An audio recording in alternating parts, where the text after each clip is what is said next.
7 winters had carved Caleb into something harder than the granite ridge he lived on. He smelled of dried blood and old pine, speaking only to his mules. Down in the valley, folks called him a ghost. They steered clear, until a busted wagon axle brought a sweating, heavy-set widow and her loud-mouthed daughter to his front porch. He had a rifle aimed at them. Then the kid pointed at his ruined, scarred face and made a promise that shook him.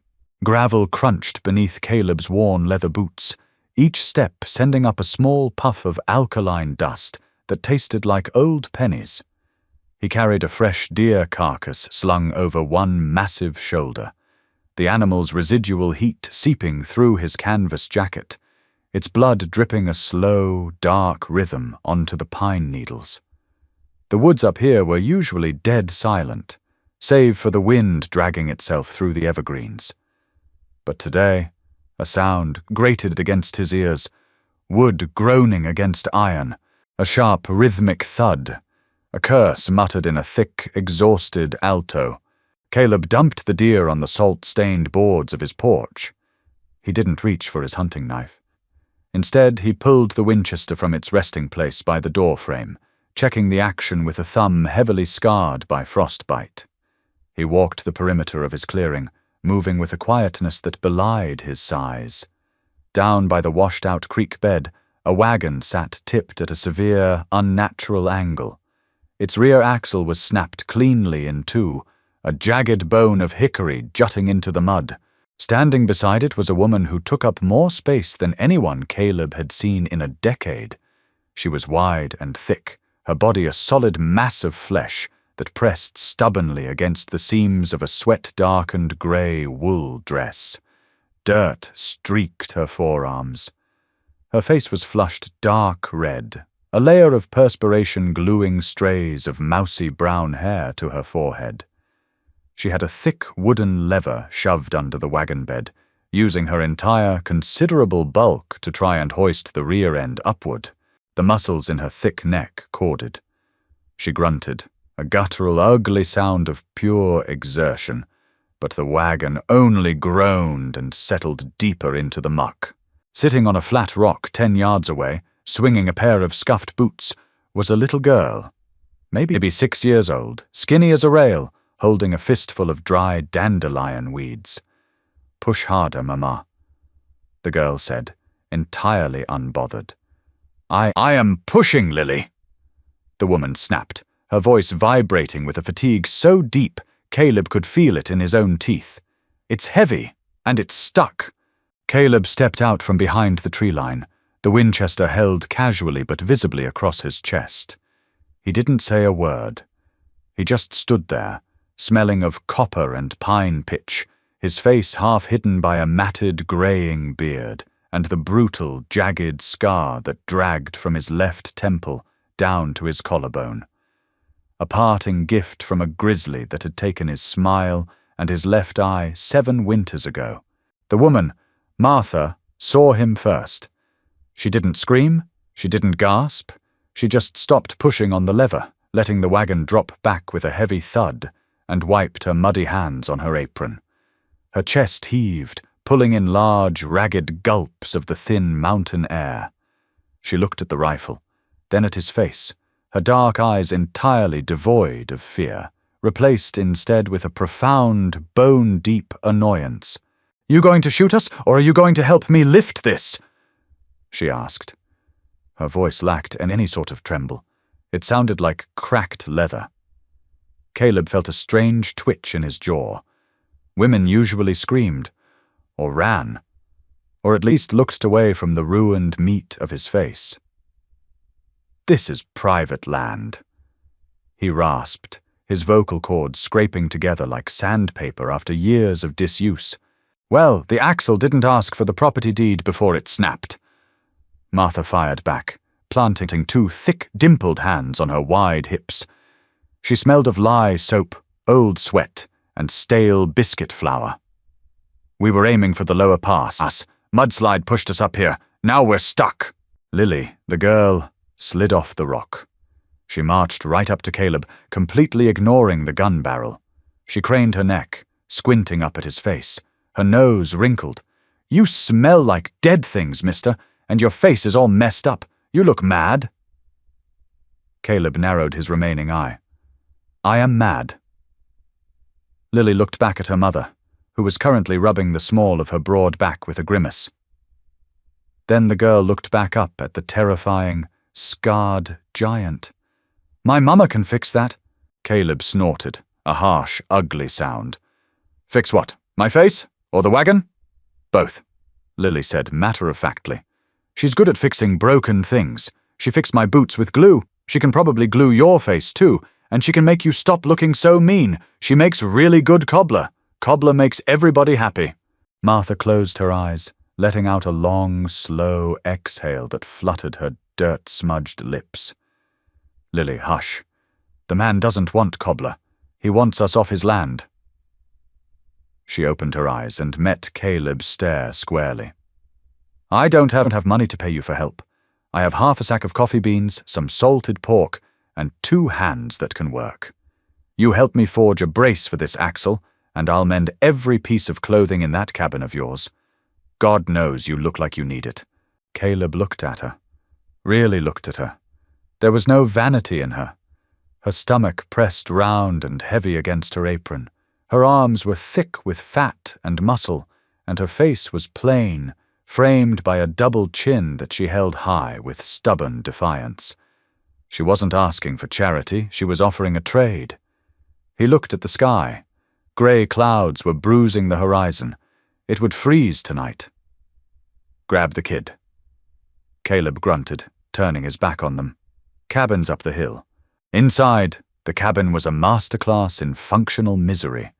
The air hung thick with the heavy odors of rendered tallow, damp wool, and wood smoke. Dust motes drifted lazily in the weak shafts of light that pierced the single, grimy window. A stone hearth dominated one wall, currently holding nothing but cold, grey ash. When Martha stepped through the door, the small space seemed to shrink.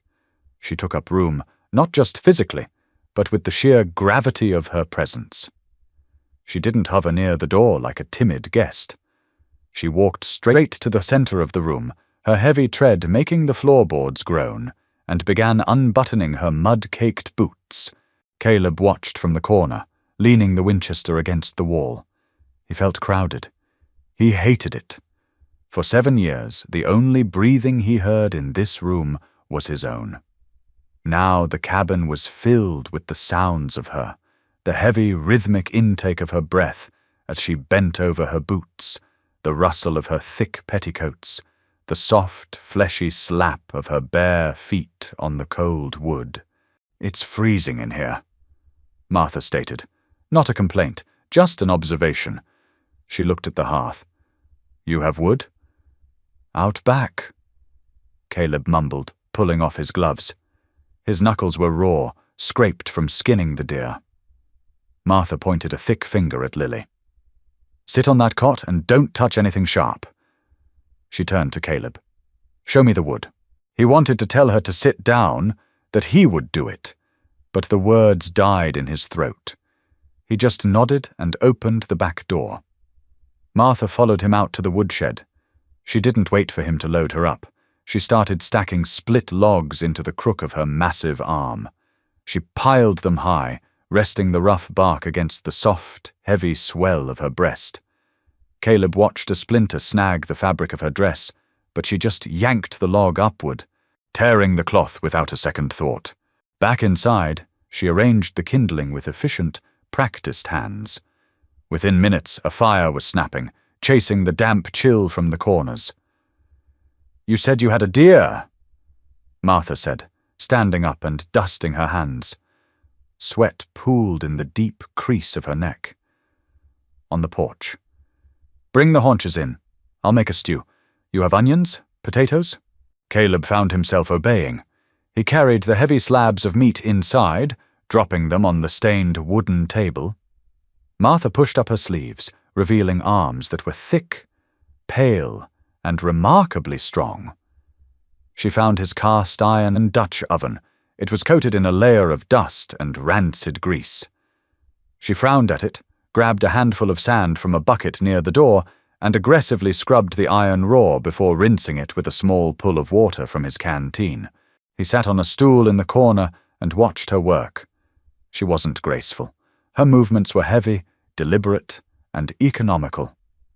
She chopped the meat with his hunting knife, her weight shifting from side to side, her breathing acting as a metronome in the quiet cabin. The smell of searing meat and fat began to mask the scent of old tallow. Lily sat on the bed, swinging her legs, humming a toneless song. She stopped and pointed at Caleb's face again. "Does it hurt?" Caleb stiffened. He usually turned his scarred side away from people, hiding in shadows. "No, it looks tight," Lily observed, hopping off the bed and walking closer. "Like when Mama burns the edges of the bread." "Lily," Martha warned, her back still turned as she stirred the pot. "Leave the man be. He's got enough on his mind without you picking at him." "Just asking," Lily muttered, retreating to the cot. Martha turned around, wiping her brow with the back of her wrist. She looked at Caleb, really taking in the jagged red and white lines that pulled his skin taut across his cheekbone, the milky deadness of his left eye. She didn't flinch. Her gaze was analytical, like she was inspecting a slightly bruised apple at a market. "It's an ugly scar," she said bluntly, "but it looks clean. Bears usually leave rot behind." Caleb blinked. Nobody talked about it. They stared, or they looked away, but they never just stated it as a fact. "Cauterized it myself," he found himself saying, the memory of the red-hot iron knife making his stomach roll. "Kept the rot out." Martha nodded slowly. "Takes a hard kind of man to burn his own face to stay alive. A stubborn one." She turned back to the stew. "Stubborn is good. Stubborn gets wagons fixed." Caleb sat in the silence that followed, listening to the fat pop in the cast iron. His chest felt strangely tight, not from anger, but from a sudden, sharp lack of it. She hadn't pitied him. She hadn't recoiled. She had just acknowledged the ugliness and moved on to dinner. Morning broke the color of bruised iron. A frost had settled overnight, coating the pine needles in a stiff white armor. Inside the cabin, Caleb woke to a sound he hadn't heard in nearly a decade, a woman snoring. It was a deep, rumbling sound, a heavy vibration that seemed to emanate from the floorboards themselves. He rolled over on his pallet near the hearth and looked toward his own bed.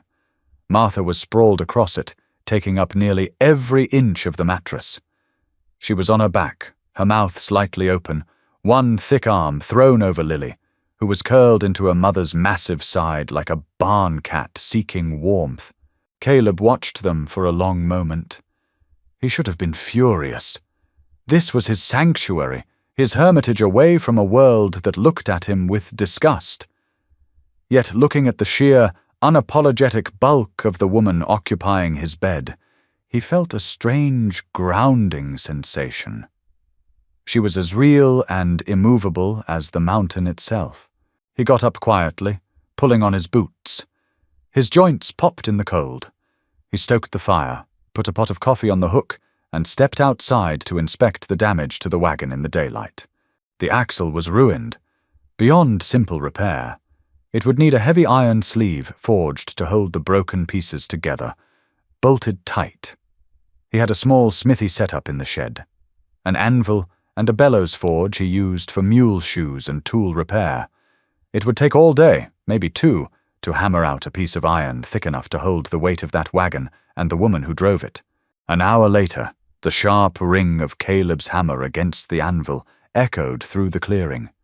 He struck the glowing red iron with measured, brutal force, sweat beginning to bead on his forehead despite the freezing air. Sparks showered his leather apron, smelling of ozone and burning dust. "You're hitting it crooked." Caleb paused mid-swing, the heavy hammer hovering above the anvil. He looked over his shoulder. Martha was standing in the doorway of the shed. She was holding a mug of his terrible, bitter coffee, bundled in a threadbare shawl that struggled to cover her wide shoulders. Caleb lowered the hammer, his jaw tightening. "I know what I'm doing." "Didn't say you didn't," she replied, stepping into the shed. She moved close, bringing with her that smell of lye soap and the faint, sweet scent of the dried apples she had found in his pantry. She pointed a thick finger at the glowing iron. "But your left side is weaker. You're favoring your right arm, drawing the metal thin on the far edge. The sleeve will warp when it cools." Caleb stared at her. "And how would a dressmaker know about forging iron?" Martha took a slow sip of the scalding coffee, unflinching. "My husband was a blacksmith in St. Louis, before his heart gave out on him. I pumped the bellows for him for 12 years. I know what hot iron looks like when it's lying." She set her mug down on a dusty crate. Without asking permission, she walked over to the bellows. She grabbed the wooden handle with both hands. "Heat it back up," she ordered. "I'll blow the fire. You focus on striking even." Caleb hesitated. His instinct was to bark at her, to tell her to go back to the cabin and sew his shirts like she promised. But the iron was cooling, turning a dull, useless grey. He thrust the metal back into the coals. Martha threw her weight into the bellows. It was hard labor, requiring rhythm and force. She didn't use just her arms. She used her entire body, leaning her massive frame back and forth, driving the air into the forge. The fire roared to life, turning from orange to a blinding, furious white. Caleb watched her out of the corner of his good eye. She was sweating again, dark patches blooming under her arms and down the center of her back. She didn't complain. She just worked, her heavy breathing falling into a synchronized rhythm with the roar of the fire. There was a raw, undeniable power in her bulk. She wasn't fragile. She wouldn't break under pressure. "Draw it out," she yelled over the noise of the flames. Caleb pulled the white-hot iron out and laid it on the anvil. He brought the hammer down. "Clang! Even!" she shouted. He adjusted his grip, forcing his left arm to take more of the shock. Clang! The metal flattened, spreading beautifully beneath the blows. They fell into a brutal, sweaty dance. Strike, turn, strike, heat. Pump, breathe, pump, breathe. By the time the sun hit its zenith, the iron sleeve was shaped, cooling in a bucket of dirty water with a violent hiss of steam. Caleb dropped the hammer, his chest heaving, his muscles trembling from the exertion. He wiped his face with a filthy rag, accidentally dragging it across his scarred cheek. He winced. Martha let go of the bellows. She looked exhausted, her face flushed a deep, mottled purple, her hair completely undone and clinging to her wet neck. She leaned heavily against the wooden frame of the shed, catching her breath. She looked at the cooling iron, then at Caleb. "Better," she breathed, her voice raspy. "Yeah," Caleb managed to say. He looked at her hands. They were blistered from the rough wood of the bellows handle. He felt a sudden, inexplicable urge to fetch her a bucket of cold water for her hands. A gesture of care he hadn't offered another human being in almost a decade. Before he could move, she pushed herself off the wall, waddling slightly as her tired legs took her weight. "I'm going to make biscuits. You want some?" "Yeah," he said again, the word feeling foreign on his tongue. She nodded, walking back towards the cabin. Caleb stood in the dim shed, surrounded by the smell of hot iron and sweat, listening to the heavy, solid thud of her footsteps on the dirt. For the first time in 7 years, the silence of the mountain didn't feel like a relief. It felt empty. The iron sleeve weighed 40 pounds. Caleb carried it down the slope toward the creek bed, the metal still holding a faint, residual warmth from the forge. The afternoon sun had surrendered early behind a bank of bruised, heavy clouds, and the wind was picking up, biting through the canvas of his coat. Martha followed him, carrying the heavy wooden lever and a canvas sack of iron bolts clanking against her hip. She had tied a piece of twine around her waist to hike up the hem of her ruined dress, revealing thick calves wrapped in grey wool stockings. She didn't complain about the steep incline or the slick, half-frozen mud that grabbed at their boots. They reached the tilted wagon. The broken hickory axle jutted out like a compound fracture. "I'll have to get underneath to align the splintered ends."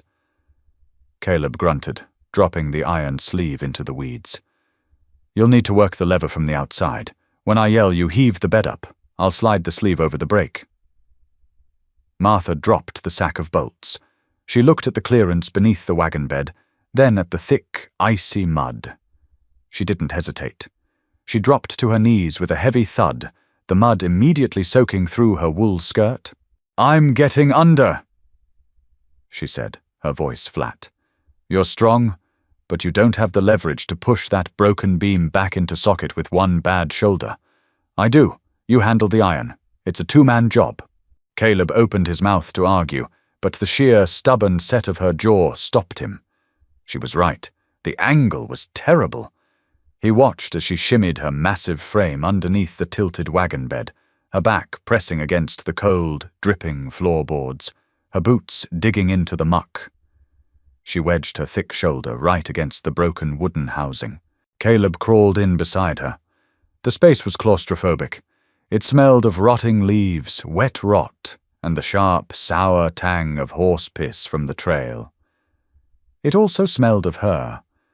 Close up, the lye soap was gone, replaced by the honest, pungent scent of a woman who had been sweating over a forge. They were shoulder to shoulder, pressed together by the narrow clearance. Caleb could feel the solid, unyielding heat radiating off her bulk. "Ready?" Martha grunted. Her face was inches from his, smeared with mud, her breathing already loud in the confined space. "On 3, Caleb said. He gripped the iron sleeve, his muscles coiling. 1, 2, 3. Martha roared, a deep guttural sound of pure physical exertion. She drove her legs into the mud, using her back and shoulders to push the heavy oak undercarriage upward. The wagon groaned in protest. Wood cracked. "Push!" Caleb barked, fighting to align the jagged ends of the axle. Martha's face turned crimson. The veins in her thick neck bulged against the collar of her dress. She didn't stop pushing. She held the immense weight, her body acting as a living, breathing jack, while Caleb shoved the heavy iron sleeve over the brake. It caught, biting into the wood. "Down," he said. She let the weight settle, collapsing back into the mud with a massive exhale. Her chest heaved. Caleb reached across her, his chest brushing against her heavy breasts to grab the bolts. He didn't look at her face. He focused on the iron. He threaded the first bolt through the pre-drilled hole, his frost-bitten thumb fumbling with the nut. "Let me," Martha said. Her thick fingers, calloused and surprisingly deft, brushed his away. She spun the nut onto the thread, her knuckles scraping against the rough iron. Caleb took his wrench and tightened it down. Metal screamed against wood. They worked in silence for the next 20 minutes, passing bolts, holding the wrench, locking the broken bone of the wagon into a rigid iron cast. Every time he moved, he brushed against her. The cold mud was seeping into his own clothes, chilling him to the bone, but the side of his body that pressed against Martha was burning up. "That's it," Caleb said finally. He threw the wrench into the weeds. They crawled out from under the wagon, thoroughly coated in freezing mud. Martha stood up slowly, pressing a hand to her lower back. She looked at the axle. It was straight, ugly, heavy and mismatched, but undeniably solid. Caleb walked to the front of the wagon and kicked away the wheel chocks. The wagon settled onto the repaired axle with a heavy creak, but it held. It didn't sag. "It'll hold to the next town," Caleb said, his breath pluming in the freezing air. "Maybe all the way to California if you drive slow." Martha wiped a streak of mud from her forehead, succeeding only in smearing it further. She looked at the fix, then at Caleb. "Good work," she said simply. A sharp clicking sound made Caleb turn. Up by the tree line, near the small rope corral, Lily was standing dangerously close to Barnaby. Barnaby was a mean 15-hand pack mule who had once bitten 2 fingers off a prospector in Denver. Caleb took a quick step forward, his heart seizing. "Hey, kid, get away from him! He bites!" Lily didn't move. She held her small hand flat, a shriveled dried apple resting on her palm. Barnaby, ears pinned flat to his skull, stretched his large, blocky head over the rope. He sniffed the apple, snorted a spray of snot onto Lily's sleeve, and then gently, delicately, lifted the apple from her hand with his velvety lips. "He's just hungry," Lily yelled back, turning to look at Caleb. "He likes the apples. You don't give him enough treats." Caleb stared. Barnaby was chewing placidly, his eyes half closed. Martha walked up beside Caleb, her heavy footsteps crunching on the freezing ground. "She's got away with ugly, ill-tempered things," Martha noted, her voice dry. She glanced sideways at Caleb's ruined face. "Finds the sweet spot in 'em, I suppose." Caleb felt a strange, tight pull in his chest. He looked at the repaired wagon. The job was done. By all rights, they should pack up and leave at first light. That was the deal. A hard, freezing pellet of ice struck Caleb's cheek. Then another. He looked up. The sky had turned a solid, bruised purple. The wind howled through the pines, dropping the temperature 10 degrees in a matter of minutes. Sleet began to fall, fast and sharp. "Weather's turning," Caleb said, raising his voice over the wind. "I have eyes," Martha replied, wrapping her thin shawl tighter around her broad shoulders. She called out to Lily, "Get inside, bird, now!" They hurried back up the slope. By the time they reached the cabin door, the sleet had turned into thick, heavy flakes of snow, driven completely sideways by the gale. Night fell like a heavy iron lid. Outside, the blizzard screamed, slamming against the logs of the cabin with enough force to rattle the clay chinking. Inside, the heat from the hearth fought a losing battle against the drafts. Martha sat at the small wooden table, directly under the glow of the single kerosene lantern. True to her word, she was working. A pile of Caleb's clothes sat beside her, shirts with torn sleeves, pants with blown-out knees, wool socks eaten by moths. She held a heavy bone needle, threading it with thick, waxed cord. She didn't use a thimble. She pushed the needle through the heavy canvas of his winter coat with the sheer, brute strength of her thumb, the skin there thick and calloused. Snick. Pull. The rhythm was steady, a quiet counterpoint to the roaring wind. Caleb sat on his pallet by the fire, whittling a piece of soft pine with his knife. He wasn't making anything in particular, just shaving wood into curly ribbons to keep his hands busy. But his good eye kept drifting to the table. It felt intrusive. Seeing her handle his clothes, the garments that smelled of his sweat, his isolation, his grim survival, felt more exposing than standing naked in the snow. "Your stitching is a sin against God," Martha said suddenly, not looking up from his coat. She picked at a clumsy, bunched-up seam on the shoulder where Caleb had tried to fix a tear with fishing line. "Looks like a blind drunkard did it with a rusty nail."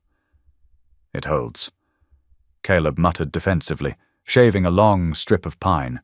"A rock holds a door open, doesn't make it a hinge," she countered, taking her small iron scissors and ruthlessly cutting his crude stitches. She pulled the torn edges of the canvas together, smoothing them flat over her wide, fleshy knee. "Fabric needs to breathe. You pull it too tight. It just tears somewhere else when you move." She fell silent again, her hands working fast. Lily was asleep on the cot, buried under 3 heavy wool blankets, only the crown of her head visible. How long since you went down to a town? Martha asked, her tone conversational, devoid of pity. Caleb stopped whittling. He stared at the flames licking the blackened bricks. 7 years. Next spring makes 8. Provisions? I trade pelts with a trapper who comes up the lower pass every October. He brings coffee, salt, powder, lead, takes the furs. Martha tied off a knot, bit the heavy thread with her teeth, and tossed the repaired coat onto a chair. She picked up a pair of denim trousers. You don't like people. People don't like looking at a monster, Caleb stated flatly. He reached up, his rough fingers tracing the jagged, uneven ridge of scar tissue that ran from his temple down to his jaw. Children cry. Men reach for their guns. Women look at me like I'm a rotting carcass in the road. It's easier up here. Trees don't stare. Martha paused. She looked at him, resting her hands on the denim in her lap. The lantern light caught the exhaustion in her face, deepening the bags under her dark eyes. My husband, Thomas, she began, her voice low and steady. He was a good man, but he had a weak heart and a terrible mind for numbers. When he died, he left me with a mountain of debt to the supply company. They took the house, they took the smithy, they took the anvil. She looked down at her thick hands, flexing her fingers. I tried to get work, scrubbing floors, washing laundry. But folks in St. Louis, they like their servants small and invisible. I'm neither. I take up space. I eat too much. They said, I make the floorboards groan, I sweat. They'd look at me, at this body, and they didn't see a woman trying to feed her child. They saw a joke, a nuisance, a hog taking up too much of their clean air. She looked back up at Caleb, her gaze piercing right through the gloom. They didn't fear me like they fear you. They just wished I didn't exist.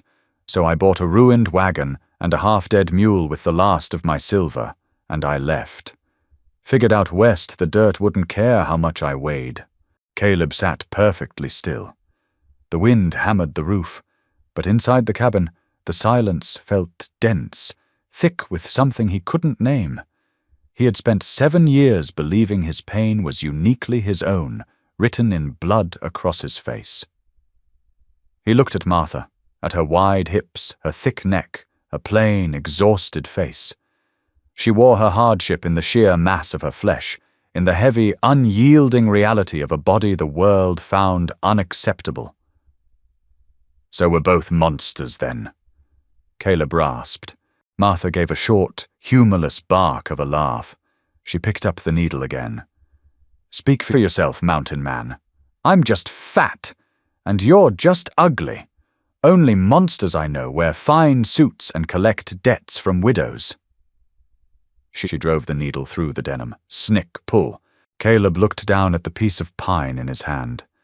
He realized he had carved a rough, blocky shape of a mule.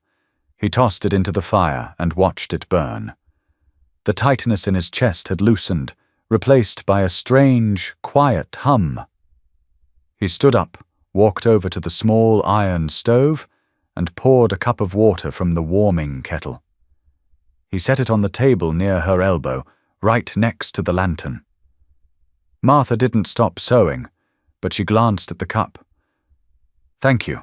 Your hands are cramping, Caleb noted, looking at how tightly she gripped the fabric. They'll survive. Caleb walked over to the small frosted window. He scratched away the ice on the inside of the glass with his thumbnail and peered out into the blackness. The snow was coming down in thick, blinding sheets. It was already drifting halfway up the woodshed door. The lower pass would be entirely blocked by morning. It wouldn't thaw for a week, maybe 2. Wagon's fixed, Caleb said quietly, his breath fogging the cold glass. Martha paused her stitching. The snick of the needle stopped. I know. Pass is blocked, he continued, turning around to face her. Snow's drifting deep. You try to take that wagon out tomorrow, the mud will freeze around the wheels. The mule will freeze in the traces. Martha looked at him, her dark eyes unreadable in the lantern light. "You saying we're stuck here? I'm saying you're not leaving tomorrow." Martha stared at him for a long moment. She looked at his scarred face, the harsh line of his jaw, the one good eye that met hers without flinching. She let out a heavy breath, the tension bleeding out of her wide shoulders. "Good," she'd said simply. She picked up the pants. "Because these hems are a disaster, and it's going to take me at least 3 days to fix what you've done to them." Caleb didn't smile. His face didn't know how to do that anymore. But as he sat back down on his pallet and pulled his blanket up, he listened to the heavy, steady rhythm of her breathing, the sharp pull of the thread, and the howling storm outside. For the first time in his memory, the cabin didn't feel like a cage. It felt like a fort. 5 days of howling white. The wind didn't just blow, it battered the log walls like a physical weight, shrieking down the stone chimney to spit grey ash across the floorboards. Inside, the air grew dense. It tasted of boiled pinto beans, wet wool, and the sharp, metallic tang of the cast-iron stove running red-hot against the frieze.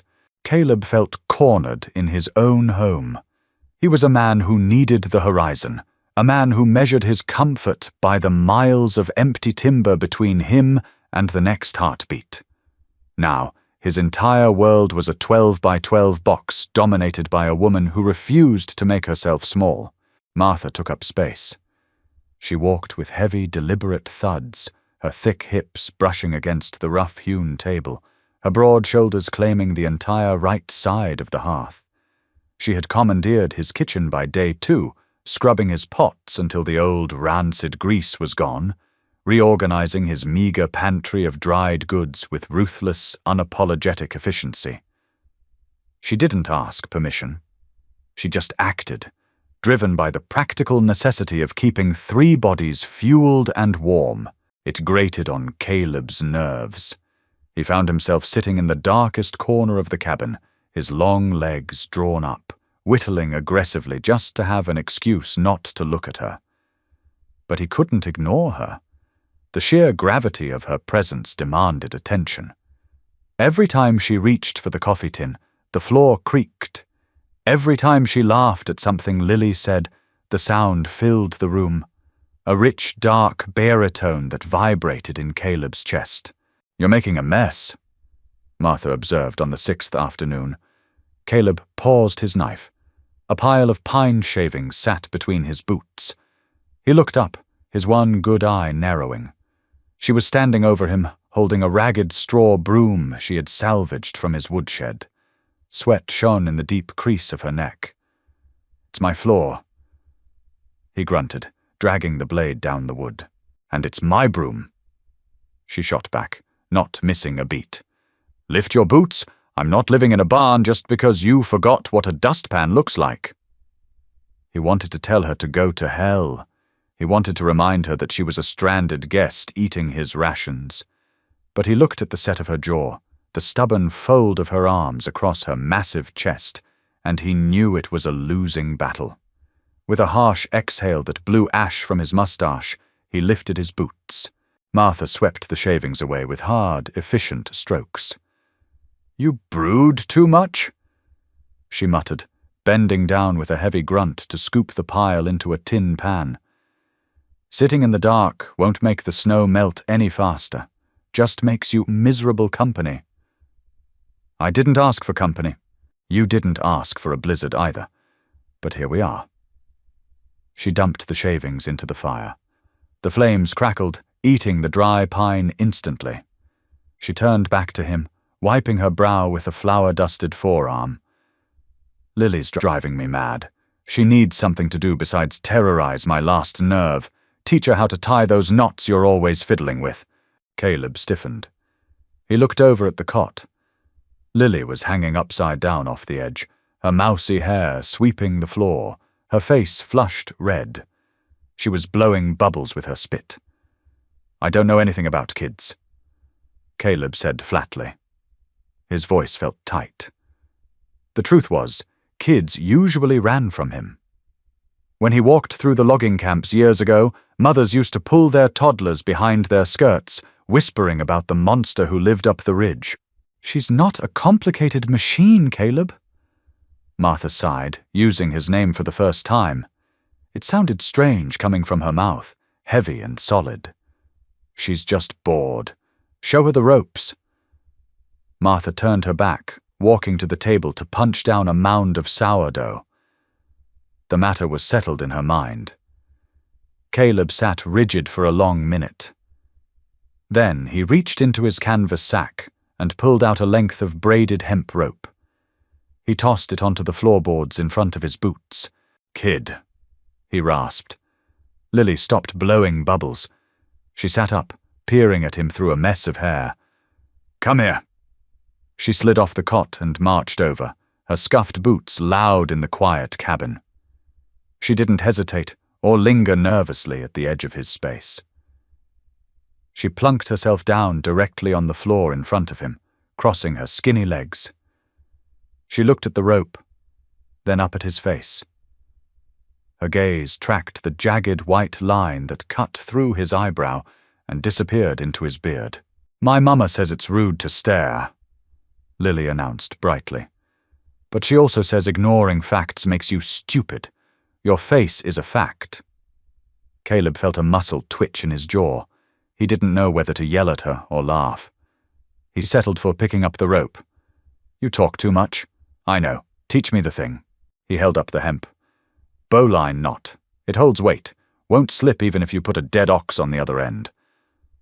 He formed a loop with his large, scarred hands, moving slowly. "Rabbit comes out of the hole, goes around the tree, goes back down the hole. Watch." Lily leaned in close, her small brow furrowed in intense concentration. She smelled of dried apples and dust. She snatched the rope from his hands the second he finished the demonstration. Her tiny fingers fumbled awkwardly with the thick, scratchy hemp. She twisted it the wrong way, creating a useless tangle. "Wrong," Caleb grunted. He reached out to take it back, but she yanked it away. "I can do it! Don't touch!" she snapped, her face scrunching up in a fierce imitation of her mother's stubbornness. Caleb pulled his hand back, surprised. He watched her struggle, her tongue poking out of the corner of her mouth. After 3 failed attempts, she threw the rope on the floor with a frustrated sigh. "It's stupid." "No," Caleb said softly, his deep voice dropping a register. "You're just impatient. Iron doesn't forge on the first strike. Rope doesn't tie itself. Try again." He didn't do it for her. He sat there for an hour, watching her fail, correct herself, and try again.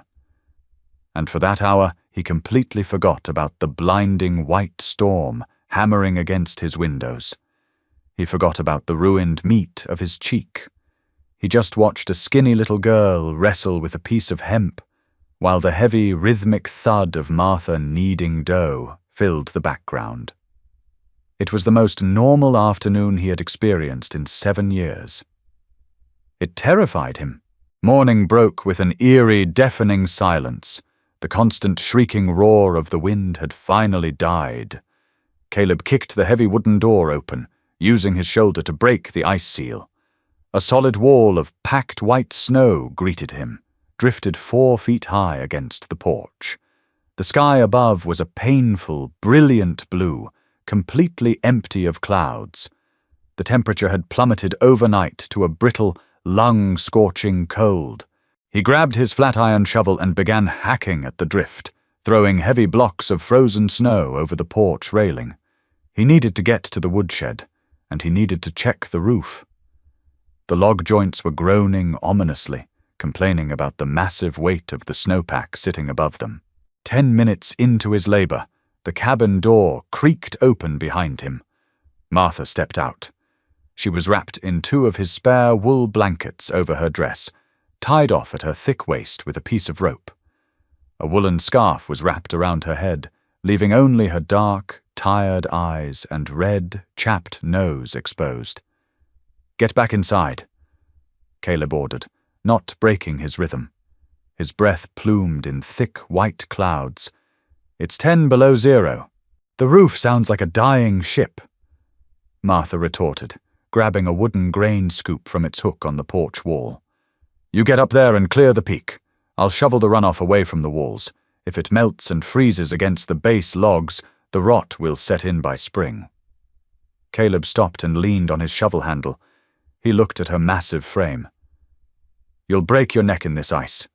Martha leveled a flat, deadpan stare at him. "Caleb, I am built like a brick oven. If I fall, I'll just dent the earth. Now find the ladder." Arguing with her was like trying to argue with a landslide. Caleb dug out the crude wooden ladder buried beside the shed and propped it against the lowest eaves. The climb was treacherous, his boots slipping on the rungs. Once on the roof, the scale of the problem became apparent. The snow was easily 3 feet deep, packed heavy and dense from the wind. He started shoveling, throwing the white chunks over the edge. Down below, Martha went to work. She wasn't fast, but she was relentless. She drove the wooden scoop into the snowbanks with her thick, powerful legs, leveraging her considerable weight to move mountains of white away from the cabin foundation. She grunted with every heave, a harsh, rhythmic sound that drifted up to Caleb in the still, freezing air. They worked in silence for 2 hours.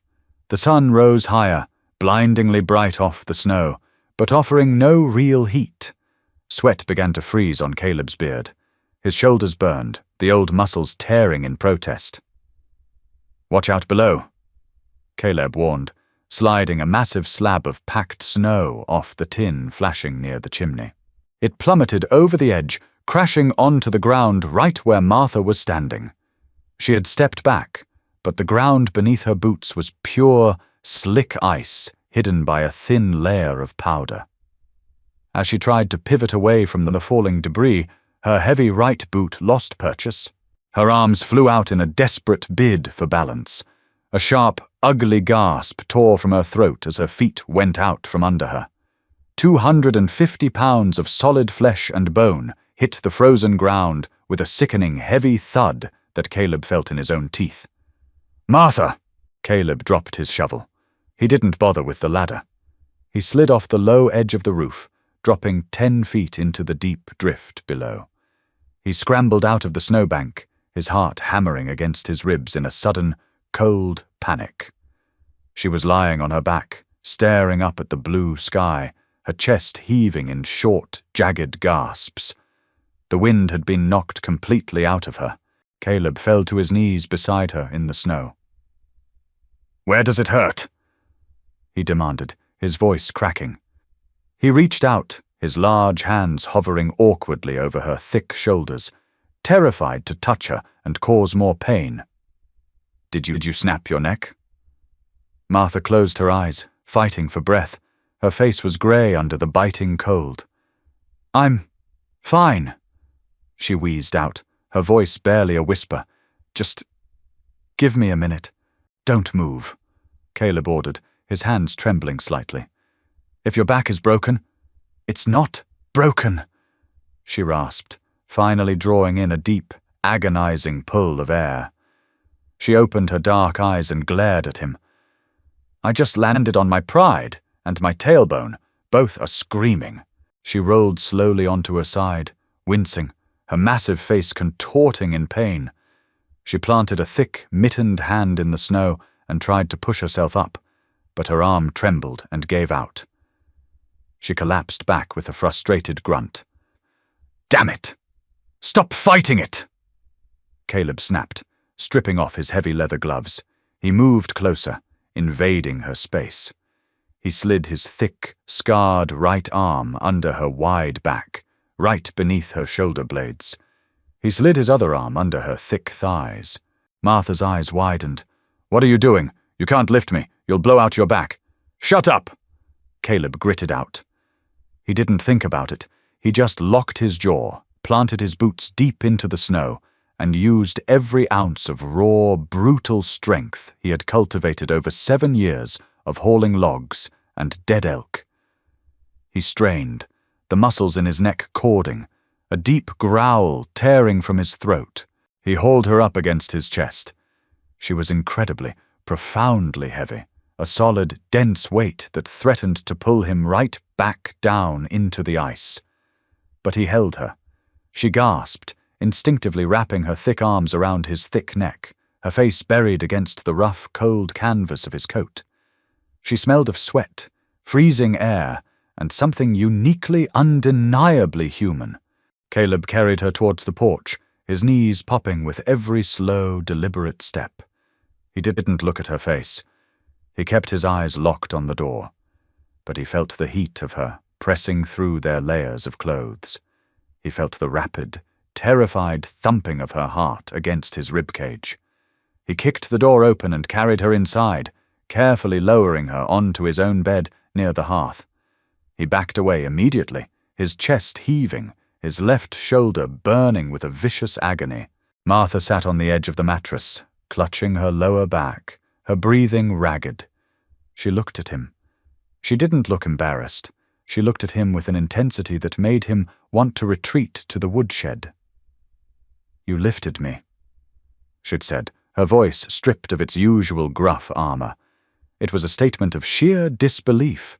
Caleb turned away, tossing his hat onto the table. He grabbed a rag to wipe the melting snow from his beard, hiding his scarred face in the rough cloth. "Told you to stay inside." "Men don't lift me, Caleb," she said quietly. "They complain about the space I take up on a bench. They don't carry me." Caleb threw the rag down. He looked at her. She was battered, exhausted, and taking up his entire bed. She was the most stubborn, infuriating woman he had ever met. "You're not a nuisance, Martha," Caleb found himself saying, the words rough and unpracticed, torn from some deeply buried place in his gut. "You're just solid. Nothing wrong with solid." He turned and walked back out into the freezing cold to finish the roof, leaving the heavy, unspoken weight of his words hanging in the warm cabin air. Water dripped from the eaves in a maddening, relentless rhythm. Plink, plink, plink. The deep freeze had broken, surrendering to a slow, ugly thaw that turned the mountain into a dripping, grey sponge. Inside the cabin, the air was thick with the harsh smell of boiling willow bark and fever sweat. Martha hadn't left Caleb's bed in 3 days. The fall hadn't just bruised her tailbone. The violent impact and the bone-deep cold of the snow had settled in her chest. It started as a dry rattle and blossomed into a wet, heavy cough that shook her massive frame and left her grey-faced and gasping. Caleb sat on a stool beside the bed, a steaming tin cup in his hand. He hadn't slept for more than an hour at a time. His beard was wilder than usual, his good eye bloodshot and lined with deep, dark exhaustion. "Drink," he ordered, his voice a gravelly rasp. Martha turned her head away. Her mousy hair was plastered to her forehead with sweat. The thick, capable arms that had pumped the blacksmith's bellows now lay slack over the wool blanket. "Tastes like dirty river water," she wheezed. "It's willow bark and mint. It'll break the fever. Drink it." "You're a terrible nurse," she muttered, though she let him slide his thick arm under her neck to lift her head. Her weight was heavy, deadened by the sickness. Caleb held her steady, feeling the ferocious heat radiating off her skin. He brought the rim of the tin cup to her chapped lips. She swallowed blindly, grimacing as the bitter liquid went down. A violent coughing fit seized her immediately. Caleb didn't pull away. He braced her back, his large hand spreading wide across her shoulder blades, holding her together while the spasm tore through her lungs. When it finally passed, she fell back against his arm, completely drained. Her dark eyes fluttered open, finding his face. The firelight flickered across his ruined cheek, casting deep, grotesque shadows over the jagged scar tissue. "You're staring," Caleb said quietly, preparing to lower her back to the pillow. "I'm looking," Martha corrected him, her voice weak but stubborn. She didn't look away. Slowly, with her trembling hand, she reached up. Her thick, calloused thumb grazed the edge of the scar where it met his jawline. Caleb froze. Every muscle in his massive body locked. For 7 years, the only thing that had touched that side of his face was the freezing wind and his own razor. Her touch was hot and uncomfortably real. He expected disgust. He expected a flinch. She just rested her thumb there, feeling the hard, unnatural ridge of the cauterized skin. "It doesn't make you a monster, Caleb," she whispered, her chest rattling with every word. "It just proves you're harder to kill than most things." Caleb's breath hitched in his throat. He swallowed hard, gently lowering her head back down onto the mattress. He pulled the blanket up under her chin, his hands clumsy and awkward. "Rest. The thaw is melting the drifts. The mud will be passable in a few days." Martha closed her eyes. "Good. I'm tired of your cooking." Across the room, Lily sat on the floor, quietly weaving a massive, tangled web out of the hemp rope Caleb had given her. She looked up.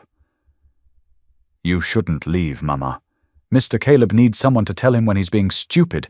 He doesn't know how to sweep." Caleb retreated to the hearth, picking up the iron poker to stir the dying coals. He stared into the embers, the ghost of Martha's touch burning a hole straight through his jaw. By the 5th day of the thaw, the fever broke. The heavy, oppressive sickness lifted, leaving Martha weak, pale, but undeniably herself. She insisted on getting out of bed, leaning heavily on Caleb's kitchen table as she forced her thick legs to bear her weight again. Caleb watched her from the doorway of the shed. The snowpack was completely gone, replaced by a sea of thick, sucking, alkaline mud. Down by the creek, the wagon sat ready, the heavy iron sleeve Caleb had forged gleaming dull and grey in the weak spring sunlight. Barnaby the mule was grazing on patches of exposed, dead grass, his coat shaggy and shedding. It was time. Morning came with the smell of wet earth and pine needles. The sky was the pale, washed-out blue of early spring. Martha moved methodically, carrying her few belongings out to the wagon. She moved stiffly, favoring her bruised back, her breath coming a little shorter than usual. Caleb carried the heavy sacks, the salted pork, the flour, the repaired canvas tent. He loaded them into the back of the wagon, his movements sharp and violently efficient. Neither of them had spoken more than 10 words since breakfast. Caleb walked back into the cabin. It was immaculate. His mended clothes were folded in neat, tight squares on his cot. The cast-iron Dutch oven was oiled and sitting perfectly center on the stove. The floorboards were swept bare. The heavy, comforting scent of lye soap and dried apples lingered in the corners, fighting against the old smell of tallow and smoke. It was his sanctuary again, and he hated it. He walked outside. Martha was buckling Barnaby into the leather traces. She patted the mule's thick neck, murmuring something low and rough that made the animal pin its ears back in a half-hearted threat. Lily ran up to Caleb. She didn't hug him. She stopped 2 feet away, thrusting a small, grubby hand into her pocket. She pulled out a small, jagged piece of white quartz. "I found this under the snow," she said, holding it out. "It's shiny. You can keep it so you don't forget how to tie the rabbit knot." Caleb looked at the rock. He slowly reached out with his scarred, frost-bitten hand and took it. It was cold and sharp. "I won't forget, kid." Lily nodded, satisfied. She climbed up onto the wooden bench of the wagon, kicking her small boots against the floorboards. Martha turned around. She wiped her hands on her skirt. She looked at Caleb, taking in his massive, hulking frame, the defensive slope of his shoulders, the terrible, awe-inspiring ruin of his face. She didn't offer her hand. "The axle will hold," Martha said, her voice dropping into its familiar, gruff baritone. "Iron's thick." Caleb replied. "Keep the mule at a slow walk through the switchbacks. The mud is deep. You'll slip if you push him." "I know how to drive a wagon." "I know you do." Silence stretched between them, heavy and suffocating. The mountain wind rustled the bare branches of the aspens. Caleb wanted to speak. He wanted to tell her that the cabin was too quiet. He wanted to tell her that for the first time in 7 years, he hadn't thought about putting a bullet in his own brain just to stop the silence. But the words were trapped behind a wall of pride and deep, cynical fear. She was a woman heading for a new life. He was a scarred hermit living on a rock. "Thank you, Caleb," Martha said finally, "for the iron and for the roof." She turned, grabbing the wooden handhold, and hauled her massive frame up onto the wagon bench beside her daughter. The suspension groaned under her weight. She picked up the leather reins. "Here!" she barked, slapping the leathers over Barnaby's rump. The mule snorted, leaning into the harness. The wagon lurched forward, the iron-sleeved axle holding firm, the wooden wheels carving deep, wet trenches into the mud. Caleb stood in the clearing, watching them go. The wagon lumbered down the slope, slipping slightly in the muck before catching its balance. He watched until the grey canvas top disappeared behind a thick stand of evergreens. The sound of the creaking wood and the rattling trace chains faded into the roar of the swollen creek. He was entirely alone. Caleb walked back into the cabin. He shut the door. The latch clicked, echoing sharply in the empty room. He stood in the center of the floorboards. The silence roared in his ears. It didn't feel like peace anymore. It felt like a grave.